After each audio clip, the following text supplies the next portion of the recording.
هۆکاری دروستبوونی حەسادەت چییە لە کۆمەڵگەیە؟ والله بەڕای من دوو تەوەرە.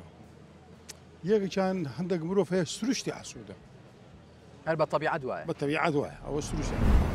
ئەو مامۆستایە یەکەمین هۆکاری گەڕاندەوە بۆ فیترەتی ئینسان.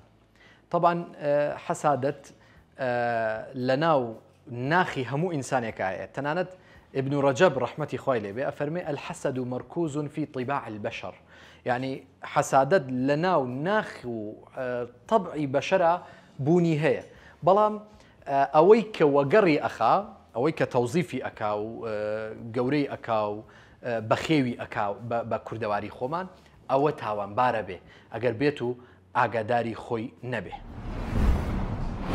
هۆکاری دووەم بە خۆت لە خۆت ئەتوو حەسوودی لە بۆ خۆت دروست دەکەی.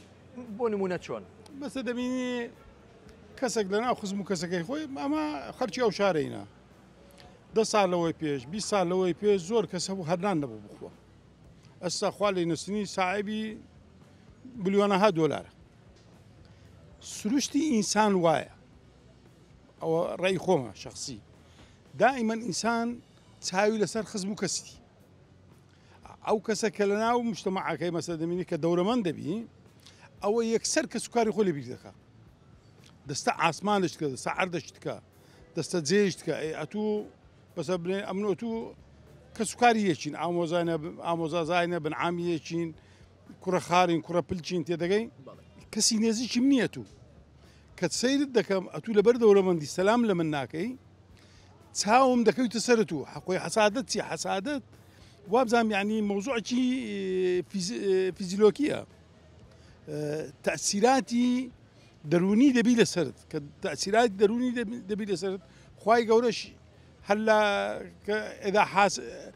ئیذا حەسەد لۆ ئەگەر خۆی ئەو حەسوود نییە، بەڵام ئەگەر حەسوودی بەتوو برد لۆ حەسوودیت پێ دەبا شەڕی حاسدین ئیذا حەسەد، شەڕی حاسد نیە لۆ ئەو کەسە حەسوودی بەتوو دەبا لەبەر ئەوەی ئەتوو ئەودی مال کردیە، ئەتوو ئەوت بەجێ هێشتیە، ئەتوو توێ ناو جەوەشت بکە. یعنی جاری وایە هۆکارەکە خۆمانین بۆ بەڵێ بەڵێ داناخۆ سروشتی ژیان وایە. ینی ئەگەر فەقیر نەبی، یەک چایەچی نەبی، یەک ئاوجێر نەبی، یەک فڕنیچی نەبی، یەک فەرمانبەر نەبی، یەک دوکاندار نەبی، یەک تاجیر نەبی، ژیان چۆن دەسوڕێت؟ هەمومانەگە تاجیرمی ژیان ناسوڕێت. تێدەگەی دەوڵەمەند و فەقیری ئەوە سروشت و تەبیعەتی خوا داینایە، نەک بەدەستوو نییە.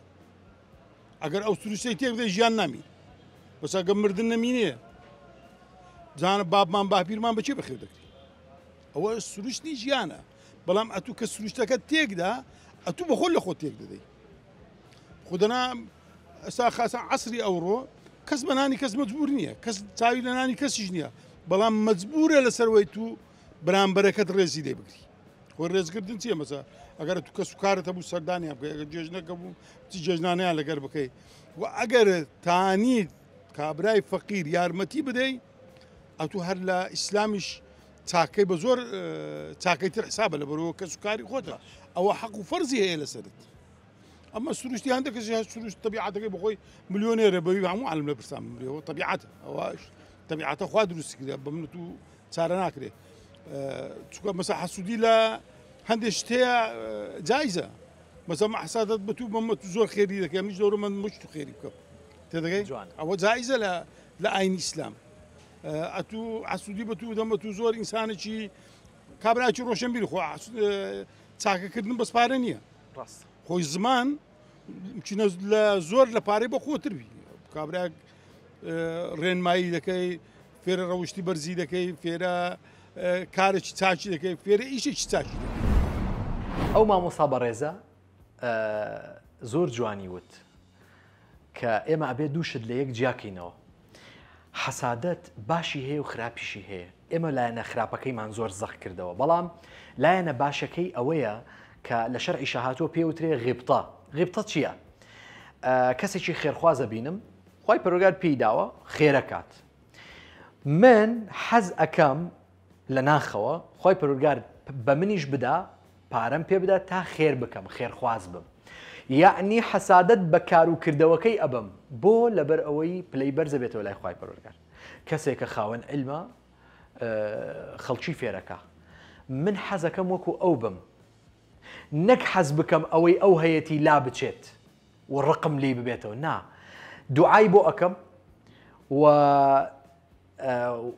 یارمەتی ئەدەم و لەگەڵ ئەوەشە حەزەکەم خولیام هەیە لە ناخەوە خی پەروەردگار ئەو علمەی ئەو پێیداوە ئەو پارەی ئەو پێیداوە تا ئەی بەخشێ منیش ئاوا بەخشندە بم ئەمە پێی ئوترێ غیبتە کە لایەنێکی زۆر زۆر باشە تەنانەت پێغەمبەری خوا عەلەیهی سەڵات وسەلام لە چەند شوێنە باسی کردووە لە یەکێ لە فەرمودەکان ئافەرمێ باشترین حەسوودیەک ئەوەیە کە تۆ حەسوودی بە دوو کەس بەری یەکێ لەوانە خی پەروەردگار ڕەجولون ئاتاه الله مالا پارەی پێداوە ئەبەخشێ و کەسێکی بەخشندەیە تۆ ببیتە شوێنی ئەو دوعا بکەی خوایە منیش وەکو ئەو بەخشندە بم هەر بە پێی توانای خۆت ورجل آتاه الله حكمة خواهی پەروەردگار عقل و داناییەکی پێداوە سڵحکاریەکە کا لە کۆمەڵگەیە دەمولەفزێکی پێداوە قسەیەکی باشەکە لە کۆمەڵگەیە تۆ هەر شایانی ئەوەی حەسوودی پێبەری بەلایەنە باشەکەی طبعاً وا بکەی بڵێ خوایە منیش وەکو ئەو بم عقلێکم پێ بدەی حکمتێکم پێ بدەی گفت و لفتێکی شیرینم پێ بدەی تا بتوانم لە کۆمەڵگەیە بە جوانی